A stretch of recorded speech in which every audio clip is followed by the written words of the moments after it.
السلام علیکم. سیٹھی سے سوال کے ساتھ میں ہوں سیدہ عائشہ ناز. میرے ساتھ موجود ہیں نجم سیٹھی صاحب. السلام علیکم. سیٹھی صاحب, حیران کن بات ہوئی اور اچانک ہوئی. ہم تو سمجھ رہے تھے کولنگ ایفیکٹ چل رہا ہے. جب آگ لگتی ہے کہیں تو وہ آگ لگی ہوئی تھی اسٹیبلشمنٹ اور پاکستان تحریک انصاف کے درمیان, سب جانتے ہیں. لیکن کولنگ ایفیکٹ کے اشارے آپ نے بھی دیے اور مل بھی رہے تھے, روپوش رہنما منظر عام پر آ رہے تھے.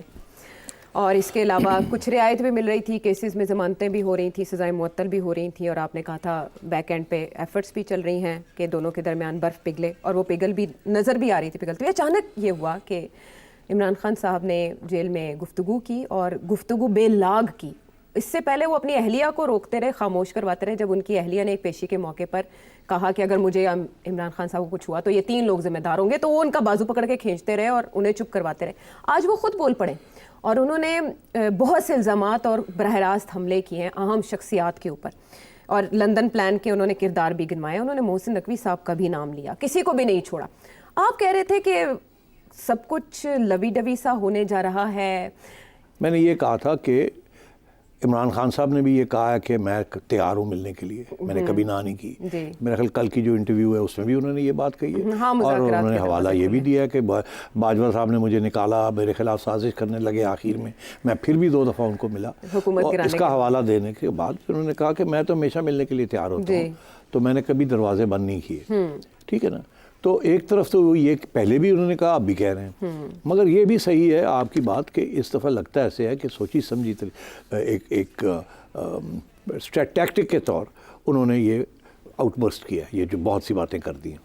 کچھ تو ایسی باتیں ہیں کہ میرا خیال ہے کہ آپ وہ ریپیٹ بھی نہیں کریں گے میڈیا والے. جی بالکل ٹھیک ہے نا. آپ نے ہر ایک کو ٹارگٹ کیا اوپر سے لے کے نیچے تک. ٹھیک ہے. اور لندن پلان اور یہ اور لندن پلان میں انہوں نے کہا یہ کردار تھے, سب کے پہلے نام نہیں لیا کبھی. اب بات یہ ہے کہ یہ کیوں کیا, سوال تو یہ ہوتا ہے نا, کیونکہ آپ حیران ہو گئی ہیں کیوں کیا. میں بالکل حیران نہیں ہوں. کیوں نہیں ہوں؟ کیونکہ دیکھیے ریسنٹلی یہ لگ ایسے رہا تھا کہ برف پگھل رہی ہے. ٹھیک. اور اسٹیبلشمنٹ کے ساتھ دروازے کھلنے لگے ہیں. ایسی طرح عمران خان کو یہ سوٹ نہیں کرتا کہ اس کی جو باہر ویور ہے نا, اس کا جو سپورٹر ہے, وہ بہت زیادہ اینٹی اسٹیبلشمنٹ ہو چکا ہے. اس کو یہ بات پسند نہیں آئے گی کہ عمران خان پھر سے کچھ باتیں شروع کر رہا ہے. اس لیے پچھلے روز جی وہ کور کمانڈر کے ہاں چلے گئے. جی چاہے افطاری تھی, چاہے اجلاس تھا, چاہے بریفنگ, جو بھی تھا چلے گئے نا, تو وہ اس کی بہت بڑی بات بن گئی. یہ کیا ہو گیا, وضاحتیں دینی پڑی. ہاں. تو میں سمجھتا ہوں انہوں نے اب سوچا کہ یہ بہت زیادہ اس طرف چلا گیا. سبھی بات کرنا شروع کر دیا کہ جی بیلیں ہونی شروع ہو گئی ہیں, روک ہی نہیں رہی ہیں. عدالتیں جو ہیں وہ بالکل اب اوپنلی پرو عمران خان ہو گئی ہیں. اور کیونکہ یہ لوگ یہ تو نہیں سمجھتے عائشہ کہ عدالتیں آزاد ہیں یا خود اپنی فیصلے خود کرتی ہیں, وہ تو سوچتے ہیں اس کے پیچھے کوئی اور بیٹھا ہوا ہے جو کروا رہا ہے. تو لوگ یہ ایک امپریشن کریٹ ہونا شروع ہو گیا تھا کہ شاید خان صاحب نے گرین لائٹ دے دی ہے کہ ذرا نرم کرو اور بات کو آگے چلاؤ. اچھا. مگر یہ جب باتیں اب ہم لوگ آپس میں بیٹھتے ہیں نا دوست یار, تو اس میں پی ٹی آئی کے لوگ زیادہ اگر 10 لوگ بیٹھے ہوئے ہیں تو 6 لوگ پی ٹی آئی سپورٹرز ہوتے ہیں, 2 ویسے ہی چپ ہوتے ہیں, 2 نون لیگ کے سپورٹر نکل آتے ہیں یا پیپل پارٹی کے سپورٹر نکل آتے ہیں. تو وہ ہمیشہ یہی جب ان کو تانا دیا جاتا ہے نا, ہاں بڑے تسی انہیں اینٹی اسٹیبلشمنٹ بنے ہیں. تو جس لیے عمران خان اسٹیبلشمنٹ بہ کے اسلام آباد آیا سی تو ادو تسی کیوں اینٹی اسٹیبلشمنٹ نہیں سو, ادو تو تسی بڑے پرو اسٹیبلشمنٹ ہو. تو خیر اس کا جواب ان کے پاس نہیں ہے. وہ کہتے ہیں نہیں مگر دیکھیں نا انہوں نے یہ کیا وہ کیا. تو اب آج کل کیا ہو رہا ہے ایسی گیدرنگز میں, سوشل گیدرنگز میں, جہاں ایک دوسرے کو تانے لگاتے ہیں لوگ بیٹھے ہوئے, تو لوگ یہ تسی تو پھر اسٹیبلشمنٹ نہ گپ گلاں کرنی شروع کرتی ہیں. عمران خان تو تیار ہو گیا گل کرنے واسطے اسٹیبلشمنٹ. تو تھوڑے تو اور واقعی کی فرق ہے. تھوڑا جڑا بنی گالا پلان ہے تو انہوں نے لنڈن پلان سی. جی ٹھیک ہے نا. تو میرا خیال ہے خان صاحب نے ٹاک فائٹ والی فلاسفی جس کا میں ذکر کر رہا تھا, انہوں نے سوچا کہ ٹاک تھوڑی زیادہ ہو گئی ہے, تھوڑی سی فائٹ کی بھی ہو جائے, تاکہ یہ نہ لگے کہ ہم بالکل ہی اسی طرح ٹلٹ ہو گئے ہیں. تو یہ this is part of a strategy, اور I think it's great, it's a good strategy. اور باقی یہ چلے گا. اچھا. پیچھے بیہائنڈ دا سینس ٹاک چلے گی. ٹھیک. In front of the sense fight چلے گا. اوکے, مدعا سمجھ آ گیا. اور دیکھیں کہ ہیڈ لائن بھی یہی ہے, جو بات آپ نے کی اس سے سمجھ آ گئی کہ ان کا یہ بھی کہنا تھا عمران خان صاحب کا کہ I will stick to the path of resistance that I have chosen. بات وہی ہے جو میں کہہ رہا ہوں مزاحمت کا رستے پہ وہ قائم رہیں گے. وہ یہی کہیں گے اس وقت تک جب کر لیں گے مزاحمت. سمجھ رہے ہیں آپ؟ بالکل. وہ ہوگی ایک دن. یہ میں کلپ یاد رکھیے گا کہ Imran Khan and the establishment will one day talk. Okay and talk in a positive sense not in a negative sense. Khan صاحب بھی تیار ہو جائیں گے اس کے لیے مگر وہ حالات ابھی نہیں ڈیولپ ہوئے. اشارہ پہ تو انہوں نے دے دیا میں باجوہ سے 2 مرتبہ مل سکتا ہوں, جنرل باجوہ سے, اقتدار سے نکالے جانے کے باوجود بھی, تو کسی سے بھی ملاقات ہو سکتی ہے. چلیں یہ تو آپ نے بتا دیا کہ ایسا کیوں ہوا اور وہ جو بھی باتیں کی وہ کس پلان کا حصہ ہو سکتی ہیں. ہم ایک اور سابق وزیر اعظم کی بات جو تھے قیدی نمبر 1772 جناب بھٹو صاحب, آپ کو تو اچھی طرح یاد ہوگا. ابھی ان کی بالکل یاد ہے, بہت اچھی طرح یاد ہے. ابھی ان کی برسی گزری, لیکن یہ برسی اس لحاظ سے منفرد تھی کہ عدالت نے اپنے فیصلے پر پچھتاوے کا اظہار کیا اور یہ مان لیا سپریم کورٹ نے کہ انہیں فیئر ٹرائل نہیں ملا تھا. تو یہ برسی اس لحاظ سے ممتاز تھی. وہ ابھی باقاعدہ طور پر پیپلز پارٹی کی طرف سے منائی بھی جائے گی, منائی بھی گئی. سوال یہ ہے کہ کیا بھٹو صاحب کو انصاف مل گیا اس صدارتی ریفرنس کے فیصلے کے بعد؟ کیا انصاف مل گیا یا نہیں ملا؟ آپ نے ایک شخص کو ایکسیکیوٹ کر دیا, اب اس کو آپ قبر سے باہر تو نہیں نکال سکتے, تو کیا انصاف ملا؟ چلیں یہ انصاف ملا کہ دیر آیا درست آیا, بندے نے تو اسی مار چھڑیا. ججا نے یہ سارا کام کیا, وہ چلے گئے, کسی نے ان کے اوپر کوئی ایکشن نہیں لیا. انہوں نے جو غلط فیصلے کیے اور انڈر پریشر, بعد میں انہوں نے خود تسلیم بھی کیا جسٹس نسیم حسن شاہ نے کہ ہم نے انڈر پریشر یہ فیصلہ کیا تھا, اور اس کے بعد بہت سی اور بھی ایویڈنس آئی. تو کیا کوئی ایکشن لیا گیا ان کے خلاف؟ تو نہیں لیا گیا نا. تو اس کو میں نہیں سمجھتا کہ یہ انصاف ہے. یہ میرا خیال ہے چارہ اور کوئی نہیں تھا, کیونکہ پٹیشن ایک آ چکی تھی کہ اس کو ایگزامن کیا جائے. تو اب انہوں نے جو فیصلہ کیا وہ یہی کیا کہ کیونکہ ایویڈنس اتنی زیادہ تھی اور ایک جج نے خود اپنے میموارز کے اندر لکھ دیا ہے, تو اس کے بعد کیا رہ جاتی ہے بات. تو اس لیے یہ تو تسلیم کرنا تھا کہ فیئر ٹرائل ان کو نہیں ملی. اچھا سوال یہ ہوتا ہے, اور یہ لوگ پوچھتے ہیں مجھے کہ جی پھر وہ ججز کو کیوں نہیں پکڑا, اس کے اندر یہ کیوں نہیں کہا کہ وہ غلط, یہ کہہ دیا ججز کو کیوں نہیں پھر چارج شیٹ کیا, اور چارج شیٹ کیا, یا یہ کہ ججمنٹ جو تھی اس کو اوور ٹرن کیوں نہیں کیا. اچھا اب وہ قانونی ایشو بن جاتا ہے ایک کہ ججمنٹ کو اوور ٹرن نہیں کر سکتے کیونکہ وہ ایک کلوز کیس ہے, وہ ٹائم بارڈ ہے, کلوز کیس ہے, اس کو اب کھولا نہیں جا سکتا. یہ ضرور کہا جا سکتا ہے جو انہوں نے کہا کہ جی وہ لگتا ہے ایسے ہے کہ فیئر ٹرائل نہیں تھی. تو یہ it's not a classic case of a trial, this is a classic case of a review of what happened at that time. Because ایک پٹیشن آئی تھی کہ دیکھا جائے کہ صحیح ہوا جی صدارتی ریفرنس, تو مگر ججمنٹ اوور ٹرن نہیں ہوئی, بیکاز ججمنٹ اوور ٹرن ہو نہیں سکتی, وہ it's gone and done and finished. تو یا تو بندہ زندہ ہوتا جو اور وہ پٹیشن ہوتی اور ججمنٹ ریورس ہوتی, جیسے کہ میاں نواز شریف صاحب 10 سال باہر رہے, ججمنٹ ان کے خلاف آ چکی تھی, سزائے موت ہو چکی تھی, اس کے بعد ان کو جلا وطن کر دیا گیا. پھر وہ ججمنٹ تو رہی مگر وہ واپس آئے 10 سال کے بعد اور آ کے تو پھر ججمنٹ کو اوور ٹرن کیا. ٹھیک ہے نا, ان کو تو اس وقت انصاف نہیں ملا تھا, تو آ کے انہوں نے انصاف لیا. اگر بھٹو صاحب کو ایکسیکیوشن نہ ہوتی, سزائے موت نہ ہوتی اور وہ جیلوں میں پڑے ہوتے, تو آج ماحول ایسا تھا کہ ان کو جیل سے نکال لیا جاتا اور ان کے جو ججمنٹ تھی اس کو ریورس کر دیا جاتا. بٹ ایسے نہیں نا, وہ تو ہیز کولڈ. تو اب بات یہ ہے کہ چلیں کم از کم ہسٹری کی جو تاریخ ہے اس میں تو یہ تسلیم کر لیا گیا کہ ان کے ساتھ انصاف نہیں بٹ اٹس ٹو لیٹ.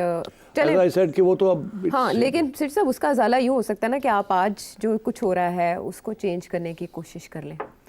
تو کس کی طرف آپ کا اشارہ ہے, کیا ہو رہا ہے جس کو چینج کریں؟ ایسے لوگ جیسے مثال دی جاتی ہے نا کہ وزیر اعظم کے ساتھ زیادتی ہوتی رہی, کی جاتی رہی, بھٹو صاحب بھی اس کا نشانہ بنے, بعد میں بھی وزیر اعظم نکالے جاتے رہے, اب بھی سیاسی قیدی ہیں کچھ سیاستدان.